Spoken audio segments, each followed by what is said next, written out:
Need motivation? Watch a top 10 with #BelieveNation. Hey, it's Evan Carmichael, and I make these videos because you are probably the most ambitious person in your circle, but you know you're capable of more, and you get that push by surrounding yourself with the best. So today, let's learn from one of the best, Warren Buffett, and my take on his top 50 rules of success. Enjoy. I have constructed a business that fits me. It's kind of crazy to spend your life painting if you're painting a subject you don't want to look at. I've gotten to paint my own painting in business on an unlimited canvas in a way. It's a different sort of place. I work with a great group of people that make my life very easy and that take good care of me. We have 25 people in the office, and if you go back, it's the exact same 25, the exact same ones. We don't have any committees at Berkshire. We don't have a public relations department. We don't have investor relations. We don't have a general counsel. We don't have a human relations department. We just don't go for anything that people do just as a matter of form. It's exactly the life I like. And it's not work to me. It's just a form of play, basically. If you go back to when I started my partnership in 1956 that Berkshire came out of, there were 7 people sitting there at a table having dinner, relatives primarily, and I said, here's the partnership agreement. It's done under Nebraska law. It's 4 or 5 pages. You don't need to read it. But I said, here's a little half-page, what I call the ground rules, and I want you to read these, and if you feel okay about that, about the interaction, what the expectations are, and all of that sort of thing, then we'll join forces. And if you don't, it's fine. Other people have, but we shouldn't be partners. I mean, if I'm going to have a partnership with somebody, I want it to be compatible. It is, and when you have a public company, you can't control who comes in. I can't control some guy that comes in and thinks we're going to pay big dividends or split the stock or something like that. So by my actions and my communications and everything, I want to attract the people that, from the public market, that I want, and I want to keep the others away. Costco was built. Saul Price, who started the Price Club and that thing, he sat down and figured out the customer he didn't want. And he set up a system that would keep away the customer he didn't want. Who did he not want? He didn't want somebody buying a quart of milk with somebody behind him with a basket of $200 worth of goods waiting for that. So he put in a membership fee, and by putting in a membership fee, he killed all the drop-in business, the business that belonged to the 7-Eleven. We want Berkshire to keep out people who have expectations about us that are different than ours. I mean, good for them, and I hope they find somebody they fit. But if you're going to run a church, you want your seats to be filled by people that are generally want to listen to your form of religion, and you don't want it to change every week and say, gee, I need a new group, and I'll go out and talk to a bunch of investors and get them to come to my church this Sunday, because there's only so many seats in the church. There's 1,645,000 or so A equivalent shares, and those are the seats, and I want them occupied by people that are on the same page I am. Well, I was lucky that I got started early. I mean, it always helps if you get started early, and my dad happened to be in the investment business, so I would go down to his office on Saturdays. And so at age probably 7 or something, I started reading these books that were around the place. And so I had a 15-year jump on many people in a sense, and that helped a lot. And I was always fascinated by it. I knew what I wanted to do early, and I think that's a huge advantage too. And then you don't need a lot of brains in this business. I mean, I've always said, if you got an IQ of 160, give away 30 points to somebody else, because you don't need it in investments. What you do need is emotional stability. You have to be able to think independently, and you have to be, when you come to a conclusion, you have to really not care what other people say, and just follow the facts and follow your reasoning. And that's tough for a lot of people. That part I think I was just lucky with. I was born that way. In terms of emotions, it's a truism that in investing, emotions are your enemy. Absolutely. That when the market's good, if you feel good, don't. If you feel bad, you should probably do it. Right. But how did you? What was that extra thing where so many will acknowledge that, and yet we saw in the current crisis they panicked while you went into seemingly potential disasters like GE and Goldman Sachs. Yeah. I can't really tell you the answer. I mean, I didn't learn it in school or anything. It never bothered me if people disagreed with what I thought, as long as I felt I knew the facts. I mean, there's a whole bunch of things I don't know a thing about. I just stay away from those. So I stay within what I call my circle of competence. You know, and Tom Watson said it best. He said, I'm no genius, but I'm smart in spots, and I stay around those spots. Well, I try and stay around those spots, and I just don't have a problem if somebody says, you're wrong on something. I go back and look at the facts, and I think that really is much more important, frankly, than having a few points of IQ or having an extra course or two in school or anything of the sort. You need emotional stability. If somebody told me 10 years ago what was going to happen the next 10 years, we could have made a lot of money in the bond market together, But there's always a reason afterwards. Tomorrow's paper will say stocks went down today because of, but they didn't write it this morning's paper that stocks are going to go down today. You have to know what you don't know, and you have to make sure that what you don't know isn't all important. I mean, if there's 4 boxes there, you want to get to what is knowable and which is favorable. And there's things that you'll miss out on because they belong in the other 3 boxes, one of which will be favorable, another one that's favorable. And the fact that you're missing out on 90% of the stuff doesn't really make any difference if the 10% you do is right.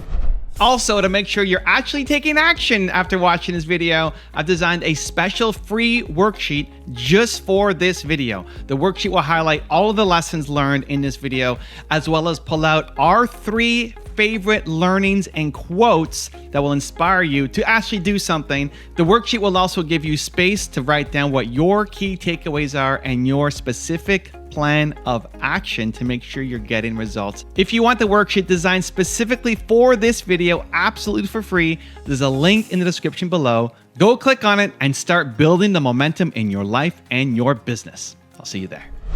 Shortly after I met Bill Gates, Bill's dad asked each of us to write down on a piece of paper one word that would best describe what had helped us the most.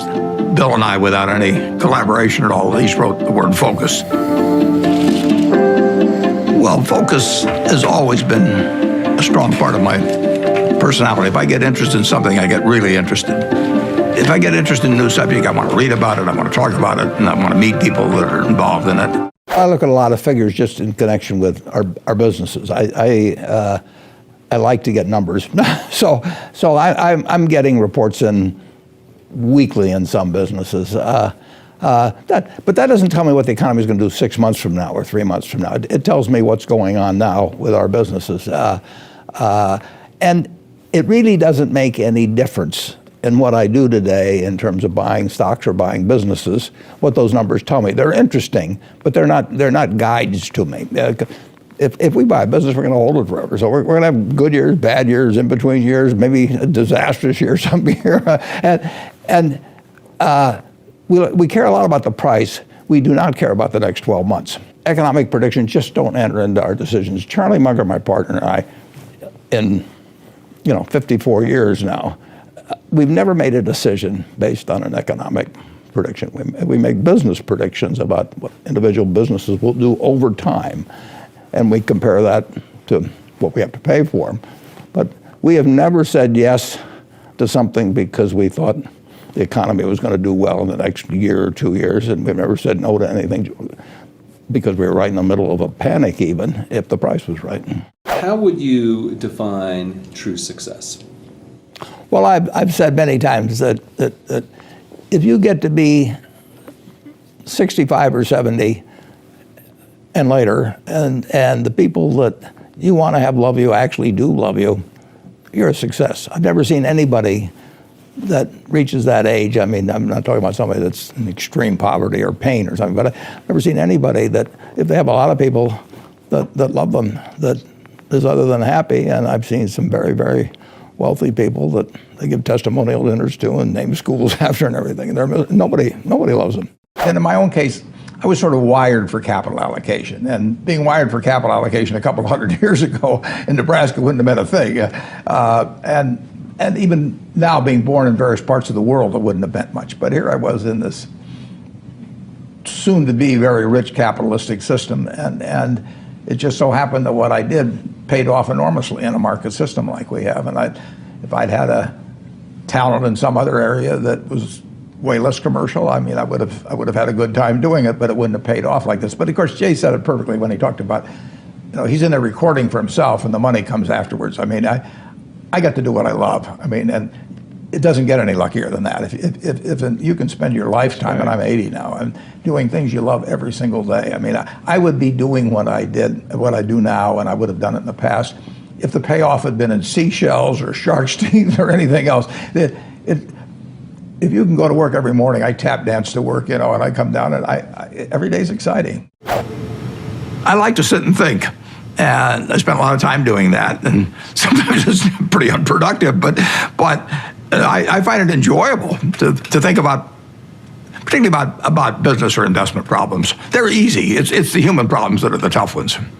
Sometimes there aren't any good answers with human problems. There's almost always a good answer with money. I've got this rule, the first rule is don't lose, and the second rule is never forget the first rule. So it really isn't so much having a lot of brilliant decisions. It's just not really having some terrible ones. And frankly, I did learn from Ben Graham how to avoid ever having any disasters in investments. It wasn't that you were going to come up with the very smartest thing, but if you never have any significant losses, some singles and doubles will produce a lot of runs before you get through. You're lucky in life if you can find your passion. I tell the students, you may have to take a job or two. You got to eat, but never give up searching for the job that's your passion. Try to find the job that you would have if you were independently rich. That's the job I have.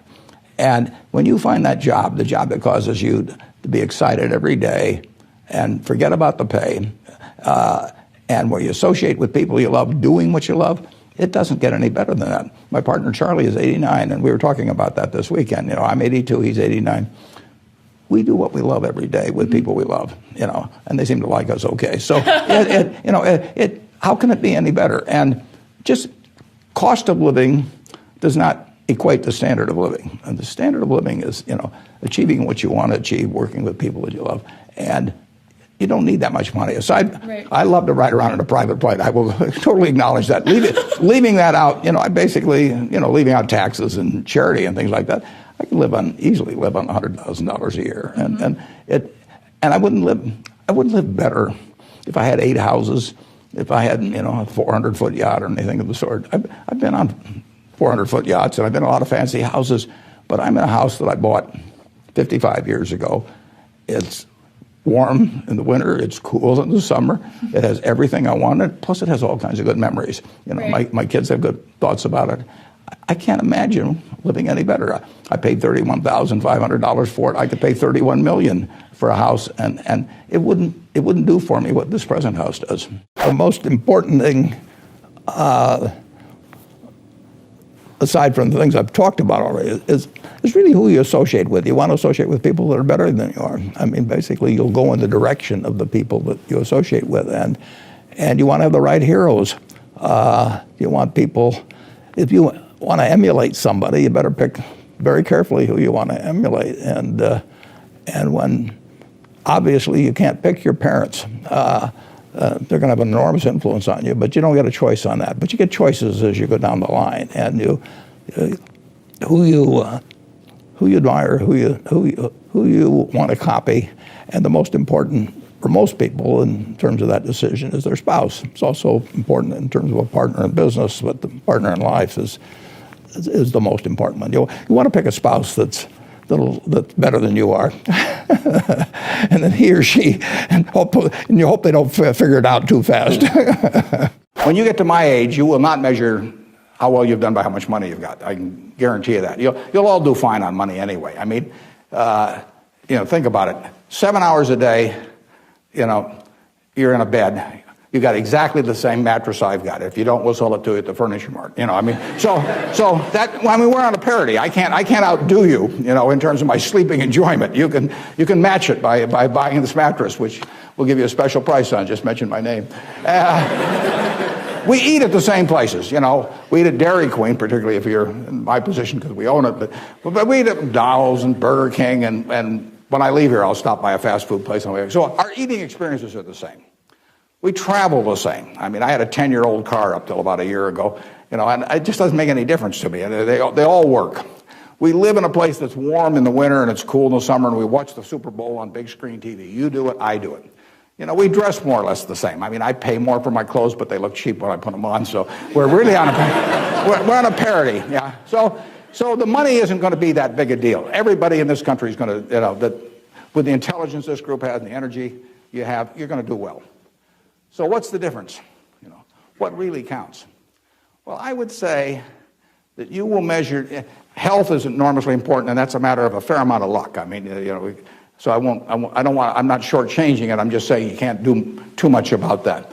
But you will measure your success in life by how many, and extent, whether it's the people you want at 70 or whatever the age may be, you'll measure it by how many of them really love you, you know, in the end.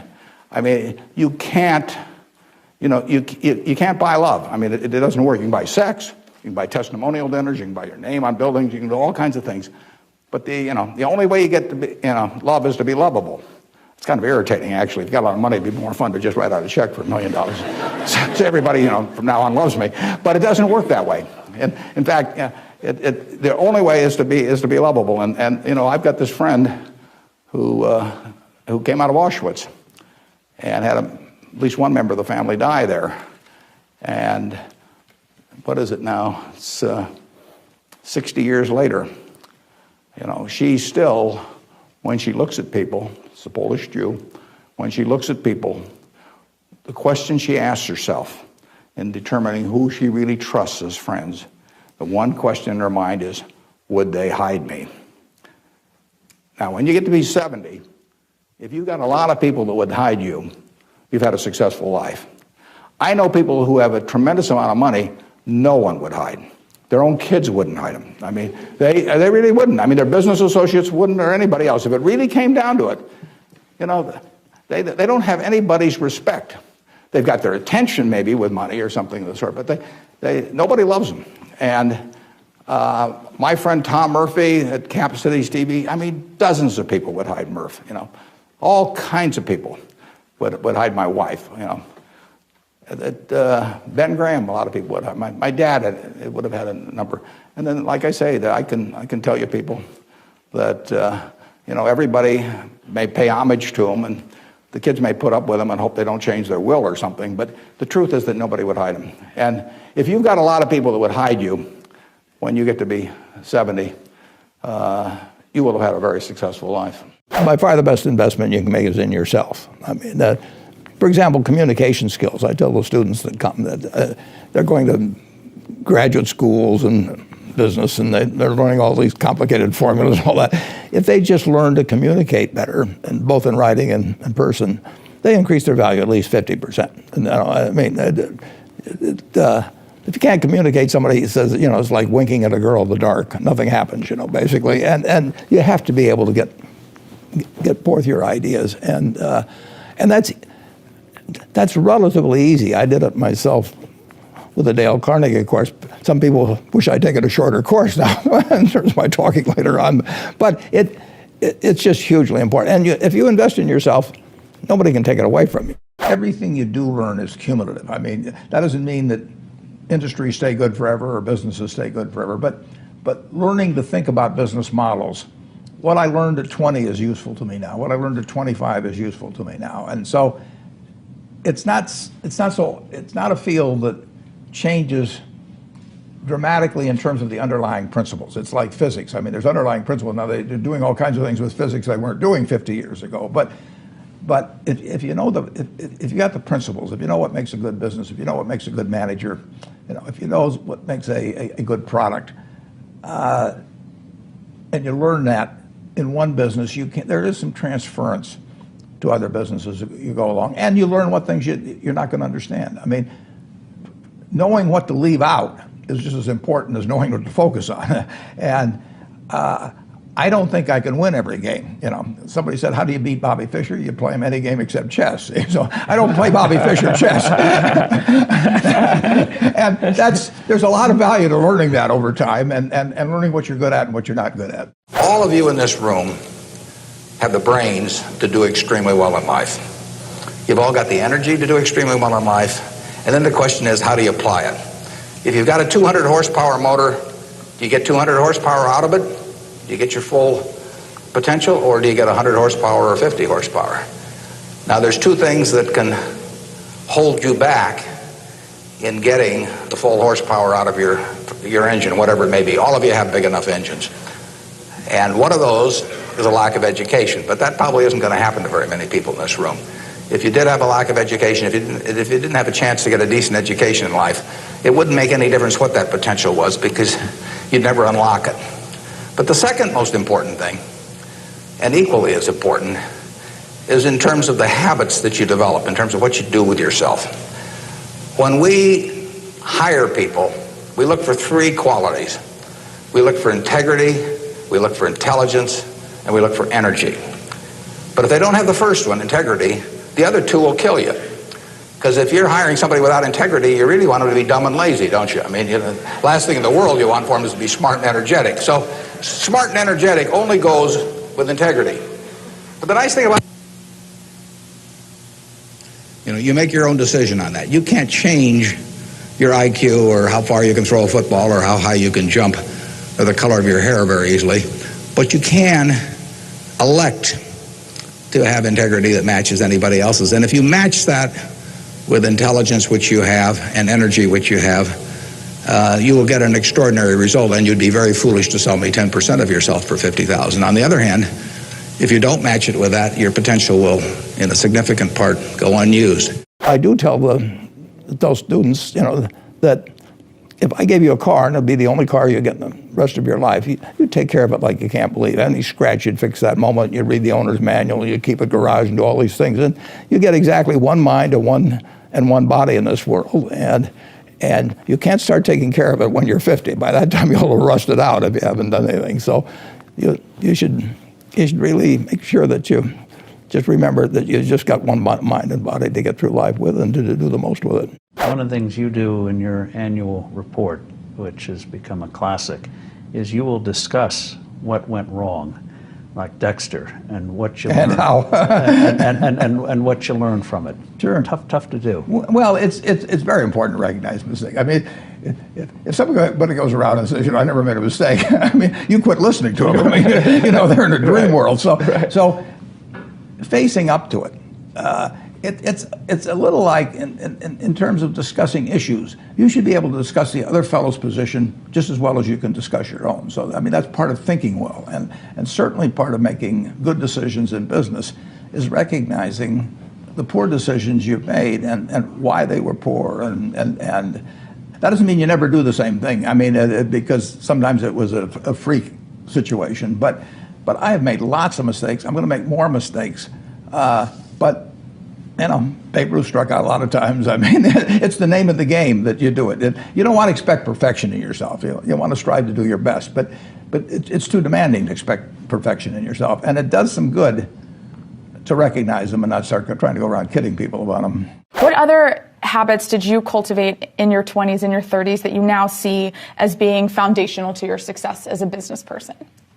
Well, I knew a lot about what I do when I was 20. I mean, I really read a lot, and I aspired to learn everything that I could about the subject. So intellectually, I knew a lot. I did not know a lot about human behavior. I mean, that you can't learn really out of reading books, but it's very important to understand people. And I say to the students, just imagine you could buy, or you could be given 10% of the future earnings of one person that you know among everybody you know. Now, are you going to pick the person that's the smartest? Are you going to pick the person that can dance the best or that can run the fastest or anything like that? It's the right height. No, anything. No. Color. You're gonna pick the person that has the right habits, that is cheerful, generous, gives other people credit for what they do. And when you look at all of the qualities that you admire in other people, which would cause you to pick that person, say to yourself, which of those qualities can't I have myself? Because they are, you determine whether you have them. So just write them down on a piece of paper. Who is the person that you admire the most or like the best? Why do I like them? and just write down and then say, which of these can I do myself? And the truth is you can do them. And then you also, if you really want to carry it to the next extreme, you pick the person you dislike the most. And why do you dislike that person? You know, and you know, they're never fair about things, basically. They always claim more credit than they're due and everything. And write down those qualities and say, if you dislike that in some other person, why in the world would you want to have those yourself? So you just get rid of those. And it's a pretty simple thing to do. But you want to be the person that if you could pick your best friend, you know, that you would have the same qualities. As a general matter, as a one piece of specific financial advice, I would say, you know, avoid credit cards. Just forget about them. We're in various businesses that issue credit cards. The American public loves credit cards. But if you start revolving debt on credit cards, you're going to be paying 18 or 20%. And you can't make progress in your financial life going around borrowing money at 18 or 20%. You can make a lot of money by lending it out at 18 or 20% over time. You know, if you can find anybody that's good that will borrow from you. But you don't want to be on the side of the equation that's always behind in life. You know, I was lucky. I'd saved about $10,000 by the time I got out of school. That $10,000 was really worth millions I might have earned later on, because after you get a family and everything, the expenses roll in. But those were my tools to work with, but it was only because I was ahead of the game. If you're behind the game by $10,000 at some point and paying 18 or 20% interest on it, you will never, you know, you'll never get out of it. So the trick, I've got a partner that says, all I want to know is where I'm going to die, so I'll never go there, you know. And that's true in financial matters as well. You want to figure out where you don't want to be ahead of time and avoid that. And I get about a dozen letters a day from people who are having terrible problems. And there are two reasons why they have terrible problems. One is a number of them have had health problems of some sort. I mean, they have really been hit by or somebody in their family has been hit by some kind of catastrophic illness. And that is it's a terrible thing to happen to any family. And they run up bills they can't pay. And really only society can solve that one in terms of protecting people against that. That's just plain bad luck. But the other one is from people who run up credit card debt, and they're facing bankruptcy, or they've been through bankruptcy once before, and they owe a whole bunch of money, and they can't even pay the interest, let alone pay any principal. And half of my letters come from people like that, and that problem is avoidable. Catastrophic illness is not, but credit card debt is something you bring on yourself, and it's way better, it's way easier to stay out of trouble than to get out of trouble financially. And I will guarantee you, if you run up big credit card debts, you will be in trouble probably the rest of your life in terms of your financial situation. On the other hand, if you get ahead of the game, even it's on a very modest scale, so that money is coming in from investing, and people owe you money, or equities owe you ownership, you'll be way ahead of the game compared to paying it, always paying your creditors every month. So my advice to you is, if you can't pay for it, don't buy it. I was wondering if you have any stock tips for any of the students. You know, we're all trying to make a little living. I didn't think they taught that at Georgetown. The best investment I ever made, well, I bought a book in 1949 by a fellow named Ben Graham called The Intelligent Investor. I don't remember what I paid. But aside from what I paid for my 2 marriage licenses, that was the best investment I ever made. It's very important to have the right framework. You need to have an approach to investing that's sound. And Graham's approach is simple, but some people adopt to it, and which I did immediately, and most people don't. But if you have the right philosophy, you will find opportunities as you go through the next 20, 30, 40, 50 years. And frankly, you're most likely to find them when in periods like 5 years ago when we were having the panic. I mean, stocks sell at silly prices from time to time. Most stocks at one time or another sell at very silly prices. And it doesn't take a high IQ to figure out that they're cheap. but it does take a temperament that's willing to step up and actually act. I tell people, if they're going in the investment business, if you got 160 IQ, sell 30 points to somebody else because you won't need it. I mean, I figured out very early, you don't have to be that smart in this business, which is fortunate, but you do have to have the right temperament. And you have to be able to ignore what other people are saying and simply look at the facts and decide, is this stock which is selling at X worth 2X? And occasionally you'll find things like that, and when you don't find them, you don't do anything. So that's my generalized stock tip, no names. I was very lucky in life. If you tell me who your heroes are, I will make a pretty good prediction about what you're going to do. And I had the right heroes. I was very lucky in life, and my heroes never let me down, and started with my dad, and then I had others in business. And so I have had great teachers, some formal teachers, some that were just informal teachers by instinct or example. And if I hadn't had those, my life, I'm sure, would have been very different. Can you help us understand how to cultivate that mindset of being comfortable saying no, being comfortable delegating? This is something that we found with our members is especially difficult for young women. It's tough. And we'd love to just hear your take on that, and maybe any advice you have to share about that. I met Bill Gates in 1991, and when I did it, we had a great time talking. He thought he was going to hate it, and I wasn't too keen on it either. And about 10 hours later, we were still talking. But what really got him was when I pulled out this little date book. I'm probably the only guy in the United States with one of these still. You've got that. Over there. And I just flipped through it, and there's practically nothing in it. And Bill was really impressed by that. And you've got to keep control of your time, and you won't keep control of your time unless you can say no. You can't let other people set your agenda in life. And of course, I know I'm in a very fortunate position on that, because in another way, I'm not so fortunate because more people ask me for things. and they're usually friends, and they say, well, can't you just make this one talk or attend this one graduation or whatever it may be? You just have to develop the ability to say no and do it a few times. If a woman can't say no, she's in trouble, right? Right. And is this something that becomes easier over time, or how did you? I don't think it gets a lot easier. No, it is.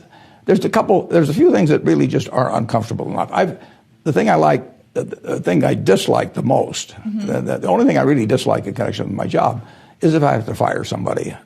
That does not get easier for me as life has gone along. And saying no is not like firing people, but it's got a little bit of the same aspect to it. It's not easy to say no, particularly to a friend. But I will have every day 3 or 4 or 5 requests to do something, and I can't do them all. But I'm not promising it gets easier. but just keep doing it. Otherwise, other people will be running your life. How would you advise people who aren't necessarily going into a career field in which you would make a large base salary, such as like medicine or something like that, maybe performing arts or music? How would you advise us to keep up financially with the rest of the world? Well, it is true that a market system does not pay as well in some activities as might seem appropriate for the importance of those activities to society. Just take teaching, for example. Teaching does not pay well. And what could be more important? You've got to be as interested in who the teachers of your children are as who your accountant is, or whatever, or who's winning the heavyweight title of the world, or that sort of thing. But it doesn't pay well, and it's a fundamental choice whether you're going to go into something. For many people, it'd be a fundamental choice whether you're going to go into something you love or something to try and make a lot of money. I think that generally it pays to go with what you love. I think that it's very hard to find people when they get to be my age who say that they've loved what they've done all their life and feel it was very worthwhile, but they're terribly sad they made that choice because they didn't make a lot of money. I don't think anybody's ever ever said that to me, that they wish they'd gone into something else where they were uncomfortable doing it or didn't enjoy it, didn't feel very productive, but made a lot of money. So I don't think you'll find that. So I would go to work. I would go to work in whatever turns you on.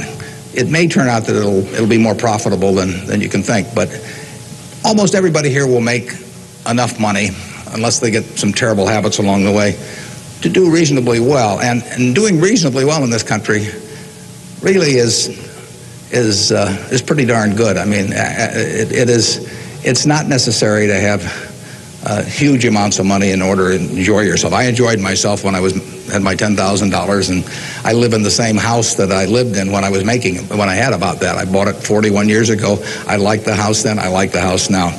I mean, if you think about it, if you have a reasonable job, you'll be eating at McDonald's and I'll be eating at McDonald's. So we're at a push on food. I mean, you know, in fact, I hope it's Dairy Queen, actually, and maybe and if you come to Dairy Queen, you'll see me. And you can order anything on the menu I can order, and we both can afford it.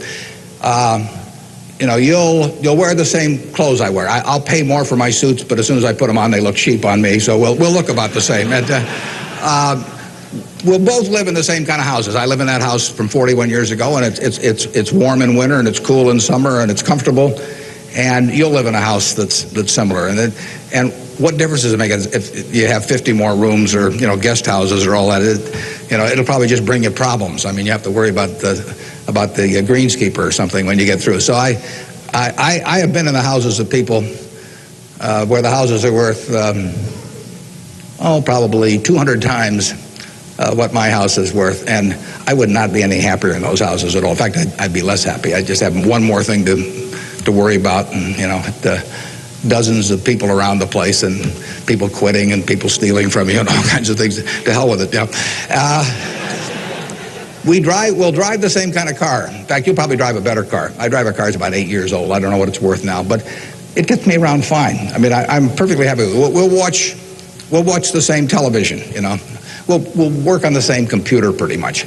The only difference will be how we travel long distances. You know, I will fly in a plane that's more comfortable than flying Southwest Airlines or something, which I've got nothing against. But that's the one real big difference. And other than that, I do what I like every day. I hope you'll do what you like every day to do. And I work with nice people. I hope you work with nice people.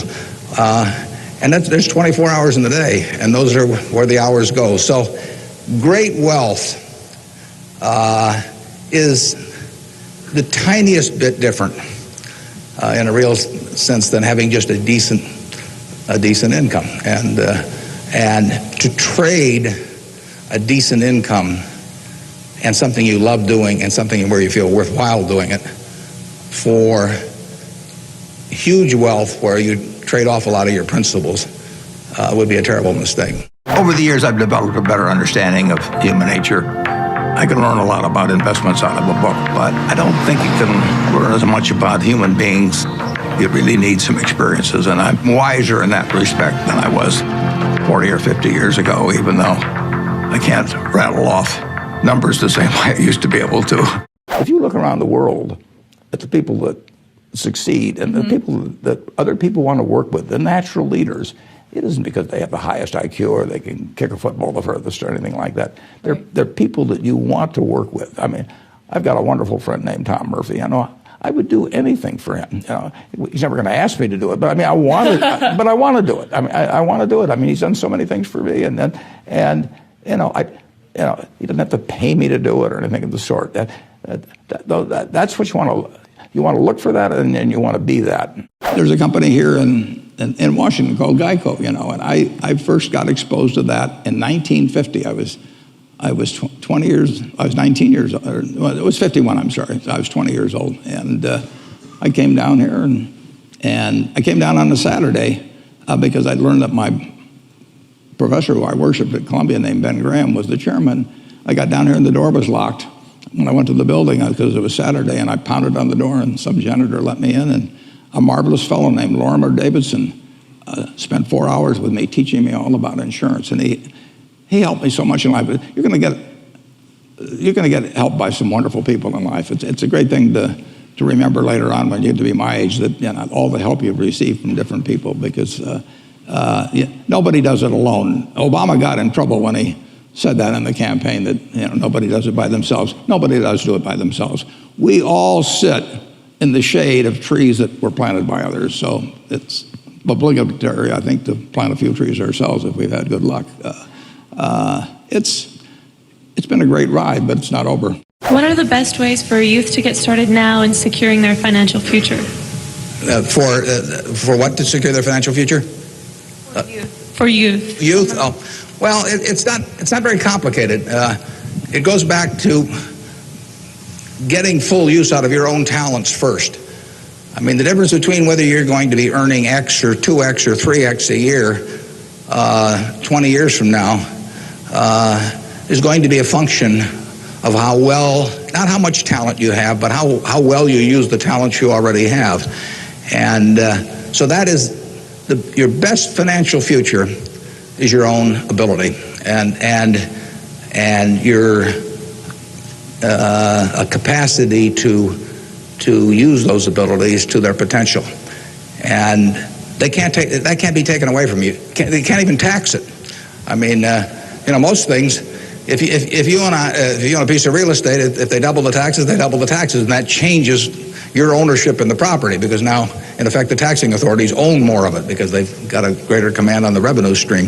The same thing about almost any asset you have, but they don't tax what's in your head, and they don't tax your ability to start performing when you get to work in the morning and finish in the evening to your potential. One of the things that amazes me is how people who really do perform well just sort of jump out at you once you're running a business. When I got out of school, I thought, everybody would behave that way, but they don't. Most people sort of go through life in a sleepwalk, and if you don't, you will stand out. So the biggest thing for your financial future is yourself. If success is contingent on a good plan, excellent education and execution, and a driven mindset, what do you think makes businesses fall apart when all of these factors have been met? And some businesses are just tough. I mean, a significant percentage, of the restaurants that open up this year are going to fail. I mean, there are a lot of tough businesses. I've always said, if you want to be regarded as a great business person, find a great business. And there's a huge difference. I mean, it does make a difference. I use this analogy when I got out of Columbia. One of my best friends was a terrific talent, and he went to work in the steel business, and he did okay, but it was the wrong business to be in. It's very important to get on the right train. Mm-hmm. I mean, you want to get on a train that's going to go 90 miles an hour, right, and not one that's going to go 30 miles an hour, and you're going to try to figure out how to push it along a little faster. Right. So it really does make a huge difference. And there are some businesses that are inherently, there's far more opportunity in than others. So you want to give a lot of thought to what train you're getting on. And I owned a half interest when I was, 21 or 22, in a service station, a Sinclair service station with a pal of mine in the National Guard. It was a lousy business. We had a guy right next to us. He kept selling more gallons of gas than we did. He would cut our prices and everything. I mean, I don't care if you're a combination of Steve Jobs and Larry Ellison and everyone else. You're not going to succeed if you got a guy selling gas below cost next to you. So it's important to get on the right train. Here we are. Hello. Ready to go. Ready to work. We got the wrong name tags on. This is just a sample of our competence. If you think this is bad, wait till we really get into action. Yeah, just fill it up to that. Whoa, whoa. Well, keep it going. You got to get 2 balls on there. But I'll see if I can do better. Oh my God. See, I'm very generous. They're going to order from you from now on, not from me. Who had the bad luck to draw me? If you want anything later on, it's on me. The cone is okay. You guys want to learn how to help customers? You bet. I would love a vanilla cone. A vanilla cone. Is that all you want today? That'll do it. That'll be. Let's upsell her. You didn't do anything wrong. It's just taking some time. So if that barks at us a little I'm bit, a don't slow worry. customer. It's okay. Thank you. Have you been to Dairy Queen before? Do you want a dip or not dip? Can I have a triple chocolate brownie? That is really one of our best items. In fact, if you don't eat it, we will. All right, what else? I'm gonna keep it simple and go banana split, please. Okay, that's A double banana split? Yes, sir. You're a real man. all right. What would you like? I want a Oreo Blizzard small. Oh, that's one of our most popular. What else can we do? I want a medium Reese's Blizzard. Okay. It's very popular. Is it? Yeah, absolutely. I like that peanut butter. Extra peanut butter for him. You don't need 150 IQ to do what I do, thank God. You don't need 140. You don't need 135. You may need 115 or something like that. But you do need discipline. You have to wait until you see the fat pitch to swing at. Because investing is a no-called strike game. If I were a baseball player and I only liked pitches 2 inches above my navel, some guy could learn that and he could pitch me, 3 or 4 inches below that, and I get called out on strikes because I never find a pitch I like. You can get called out on strikes in baseball. You have to swing at pitches that you don't even necessarily like, particularly after the count gets to 2 strikes. In business, you don't have to swing at anything. You can sit there and the paper says General Motors at 68, or it says General Electric at 115, or it says General Dynamics at 63. And if you don't like those prices, you don't have to swing. You can wait there day after day after day after day, and there are no called strikes. Now, when you swing, when you decide to buy something, then, if you swing and miss, it's a strike. But it's a marvelous game to be in because there are no called strikes, and you can simply wait for that one time in a month or 6 months or a year or 2 or 3 years when you really know what you're doing, where you like the price, where you like the people running the business, and then you swing, and you only need a few swings in your lifetime.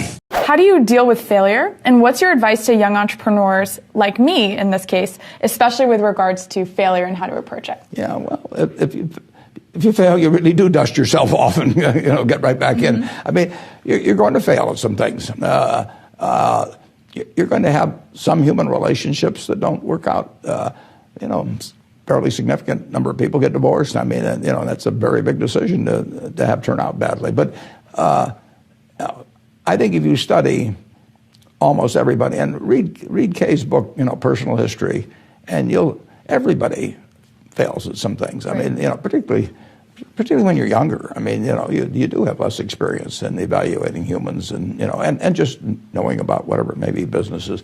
But it is not fatal. I mean, if you're healthy and you live in this, particularly living in this country, there's going to be an opportunity that comes along.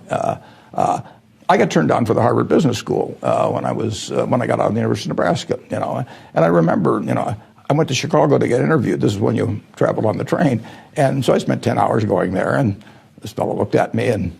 About 10 minutes, he said, forget it, Bell. And now I got to go back on the train 10 hours and think, what am I going to tell my dad? What am I going to tell my dad? I mean, my dad always told me I could do anything, and everything. Now I've just gotten turned down. But it turned out to be one of the best things that ever happened to me, because then I went to Columbia where Ben Graham was. In fact, it probably even affected who I married, because I took a 1-year course at Columbia instead of 2 years at Harvard, and she might have found some other guy during that time.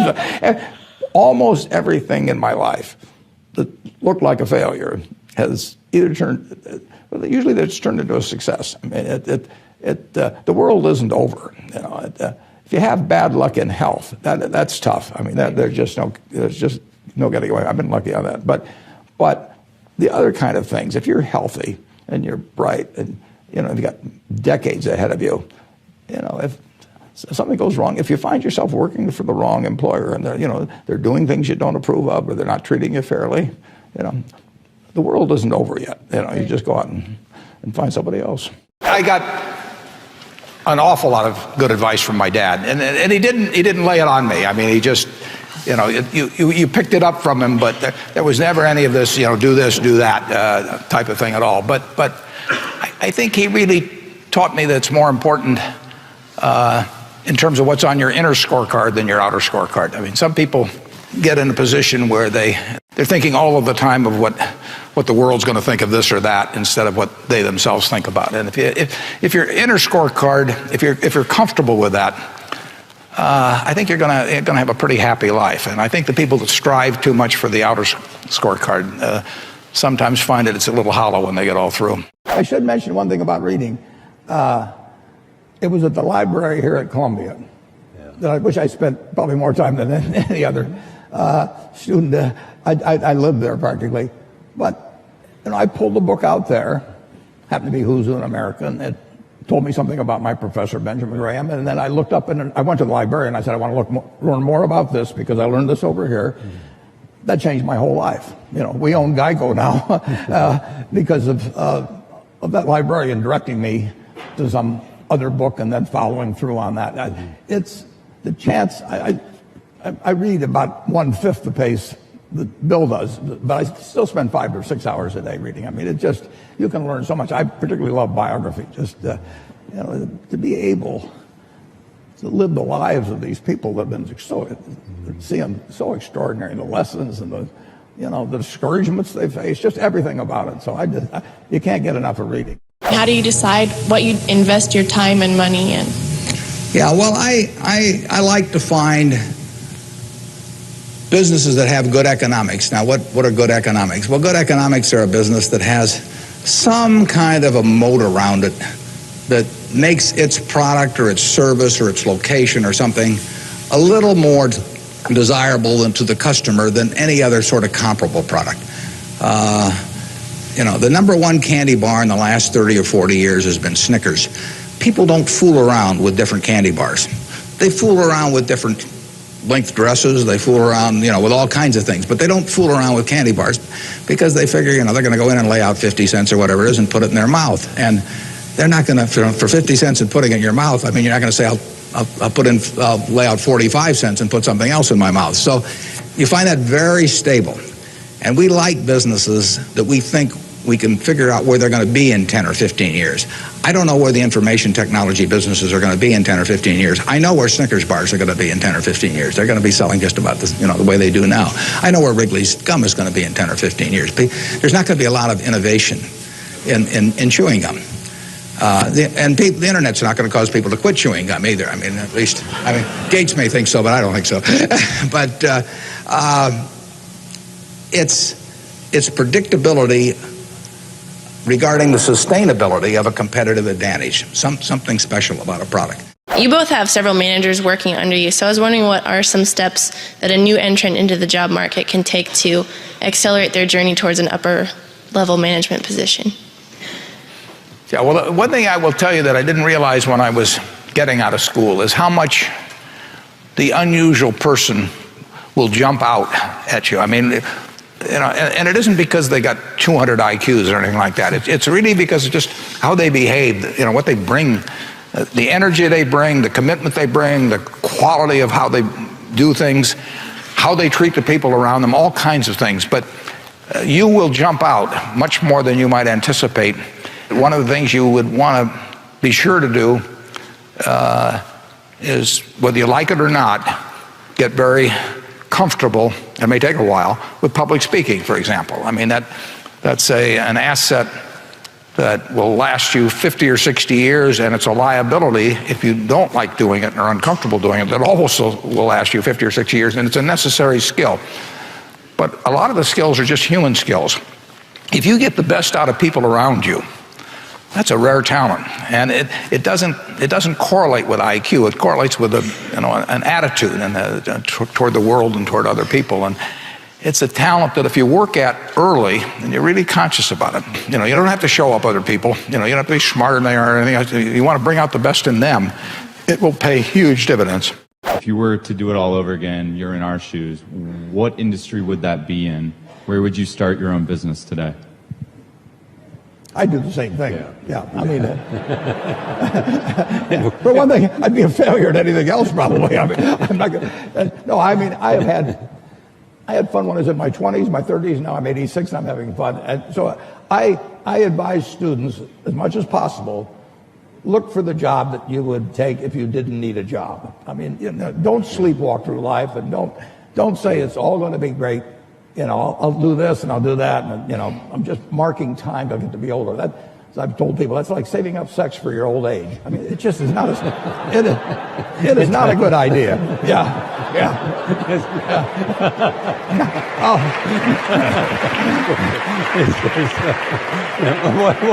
What are you urging them to do? I'll explain it. Just what I'm talking about. Now, you really want to be doing what you love doing. And you can't necessarily find it on your first job. Right. But don't give up before you find it.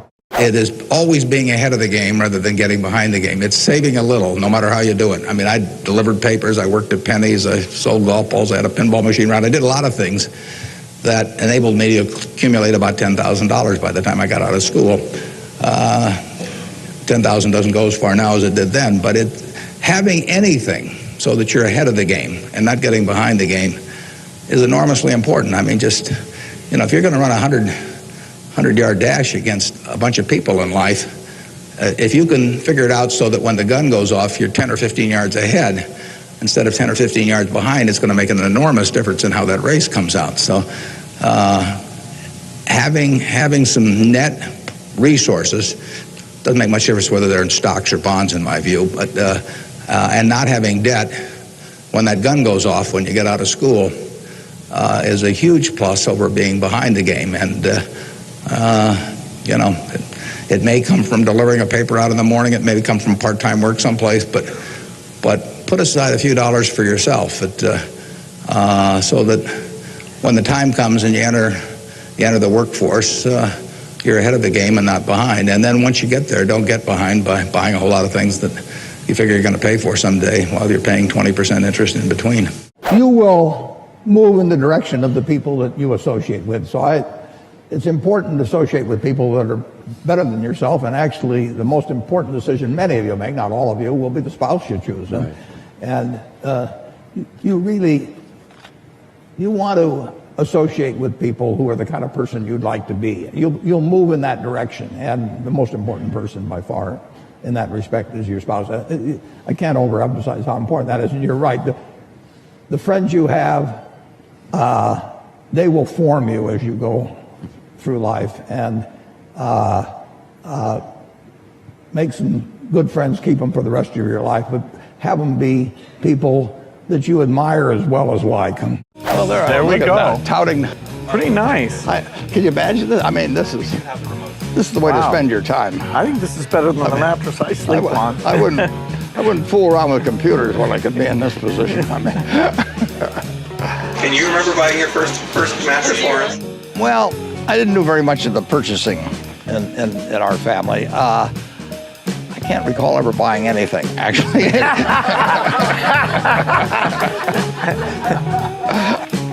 Check this man's credit and see if he's good.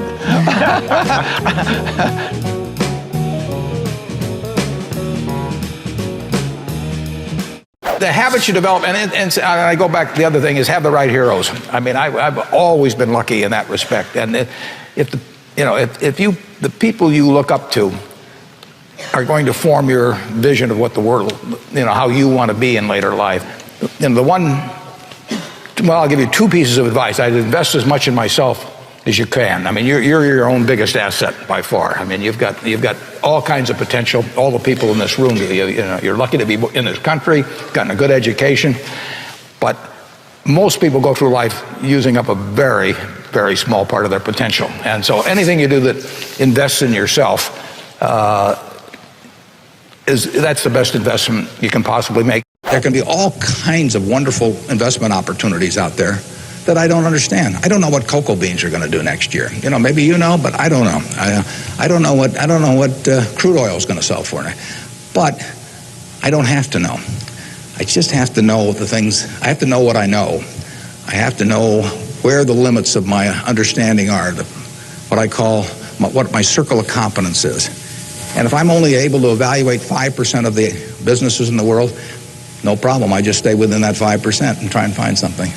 And most people get in trouble in investments because they well, they get itchy. You know, they can't discipline themselves, and they hear about other people making money. Nothing upsets people so much as to hear about their friends making money. I mean, that's very destructive to discipline, because they think, you know, I'm smarter than that guy next door, and he just bought that new car with the money he made trading stocks on the internet, so why can't I? Well, the answer is you can't over time. You will lose money if you trade stocks actively. And it's hard to exercise the discipline. But anytime you buy something, you should be able to take out a one-page sheet of paper and say, I'm buying General Motors at 65. I'm buying General Electric at 150 because. And you should write down the reasons. If you can't fill out the sheet, if it's because somebody told me about it at a cocktail party last night, that's not good enough. If it's because my broker told me about it, that's not good enough. Yeah, you've got to have a reason for thinking that it makes an intelligent investment. You do the same thing if you're buying a farm or an apartment house. If you're buying a farm, you'd say, I'm buying this farm at $1,000 an acre because I think I can earn $60 an acre on it if corn sells at such and such and soybean sells at such and yield is such and such. And you'd figure it out. That's the same reason you buy businesses. And when you buy stocks, you're buying a little piece of a business. And that's probably the most important thing to remember in investing, is that when you are buying a stock, you're buying a little piece of the business. And if you are buying it at an attractive price for the business, for the whole business, you're going to make money. And if you aren't, you know, over time you won't make money.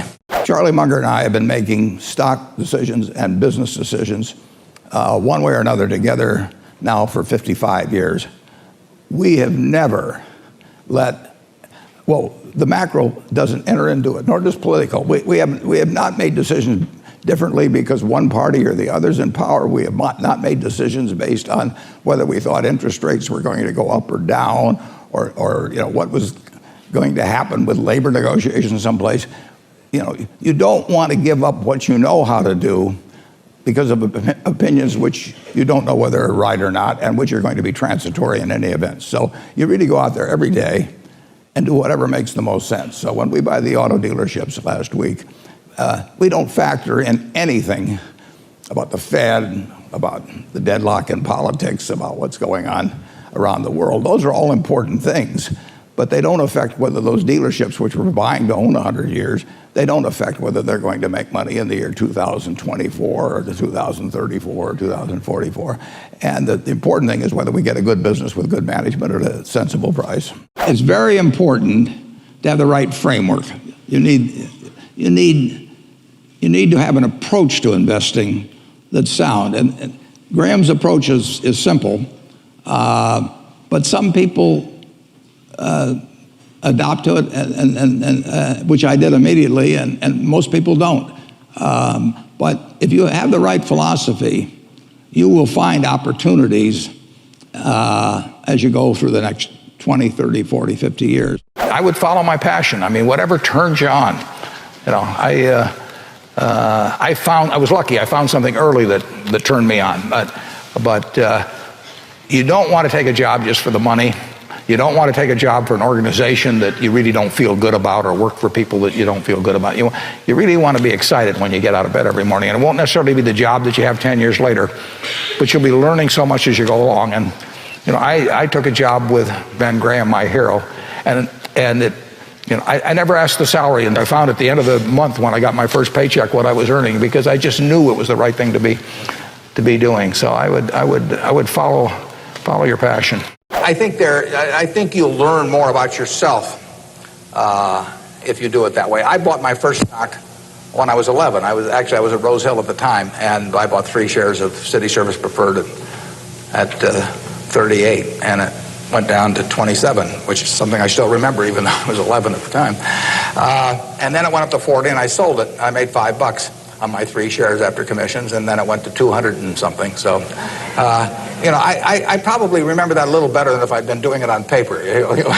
And I fooled around doing a lot of things between about age 11 and 19 in the stock market. I did charts, I did all kinds of technical analysis, I read every book I could get on the subject.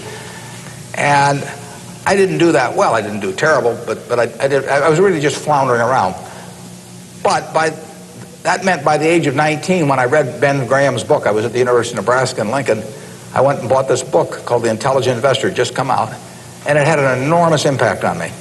Now, if I hadn't done in the previous 8 years, if I hadn't been all over the lot, I'm not so sure that that book would have had the same impact on me. I mean, by that time, I was prepared to read Ben Graham's book, which changed my life financially in an incredible way. I mean, I wouldn't be up here today if I hadn't read that book. But yeah, part of life is getting prepared so that when something does happen that's significant, you can grasp the significance of it and know what to do with it. And I would say that first 8 years of fooling around, even though it produced nothing financially to speak of, produced a lot in terms of getting my mind prepared for when I really did read something that made sense. And so I was ready to accept it. And I actually went back and went to Columbia to study under Graham, and because of reading that book, and all kinds of things flowed out of it. So there are lots of lousy businesses, and there's lots of wonderful businesses. And my job over the years has been to try and figure out which is which, and I've made plenty of mistakes. I bought a company called Dexter Shoes in the early 90s. I paid $400+ million for it, and it made a lot of money before I bought it. But as soon as I bought it, they pulled some switch or something, and it immediately started losing money. And it was because of foreign competition, so on, or maybe it was because I owned it, I don't know. And it went to zero. And the worst thing was that I'd paid for it in stock, so that $400 million in stock I gave at the time is now worth about $5 billion. So every time Berkshire stock goes down, I feel a little bit better because of my opportunity loss on this business. But when I looked at Dexter Shoe, they had a good position in retailers. They turned out good shoes. They had a great workforce, all kinds of things. But I just forgot one thing, that they weren't going to make shoes in the United States anymore. So you make mistakes, and it does pay to recognize quickly when you've made them. If you've got a good person running a business and it isn't making any money, you're in the wrong business, and you've got to face up to that. Stocks sell at silly prices from time to time. Most stocks at one time or another sell at very silly prices. And it doesn't take a high IQ to figure out that they're cheap, but it does take a temperament that's willing to step up and actually act. I tell people, if they're going in the investment business, if you got 160 IQ, sell 30 points to somebody else, because you won't need it. I mean, I figured out very early, you don't have to be that smart in this business, which is fortunate, but you do have to have the right temperament. And you have to be able to ignore what other people are saying and simply look at the facts and decide, is this stock which is selling at X worth 2X? And occasionally you'll find things like that, and when you don't find them, you don't do anything. So that's my generalized stock tip, no names. The worst investment I ever made? How long do you have? I've made some very bad ones, but that doesn't really bother me. It may bother the shareholders, but that's another question. You're going to make mistakes in life. I mean, there's no question about it. You don't want to make them on the big decisions, who you marry and some things like that. So there's no way I'm going to make a lot of business and investment decisions without making some mistakes. I may try to minimize them. I don't dwell on them at all. I don't look back. The biggest mistakes are the ones that actually don't show up. They're the mistakes of omission rather than commission. We've never lost that much money on any one investment, but it's the things that I knew enough to do that I didn't do. We have missed profits of as much as maybe $10 billion in things that I knew enough to do and I didn't do. Now, the fact I didn't buy Microsoft way back is not a foregone opportunity, because I didn't know enough to make that decision. But there have been other investments where I did know enough to make the decision, and for one reason or another, I either didn't do it at all or I did it on a small scale. I was sucking my thumb when I should have been writing checks, basically. And those don't show up. There's no place where it shows missed opportunities, but I've missed some big ones.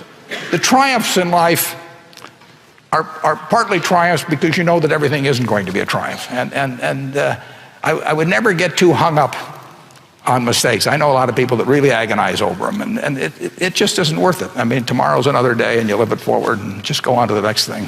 You have haven't had any security problems. I don't think Berkshire has had any security problems. No. How about, didn't your wife lose her credit card once? Your first wife lose her credit card once? Oh, yeah. Oh, yeah. Yes.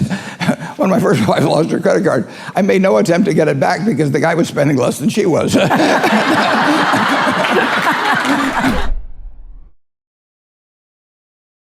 I would encourage you, if you're interested in the field, to do a few things. I'd still try and make them as intelligent as possible. I would try to stick with businesses I thought I understood. I'd still get out that sheet of paper and I'd write, I'm doing this because, and just test my reasoning. And then I go back and read it a year later and see whether what you thought would be true turned out to be true. So I would always check myself. I believe in grading myself on everything. You know, doctors have postmortems, and they do it because they learn from postmortems. In business, people don't like to do postmortems. When I can be on the board of a company, and they can building plants or buying companies, and they never want it 2 years later to run a check on how that decision turned out because it can be unpleasant. But you learn from postmortems, and you don't want to learn. It's way better to learn from other people's mistakes than your own, but you got to learn from a few of your own too. And the time to do it is when you're young.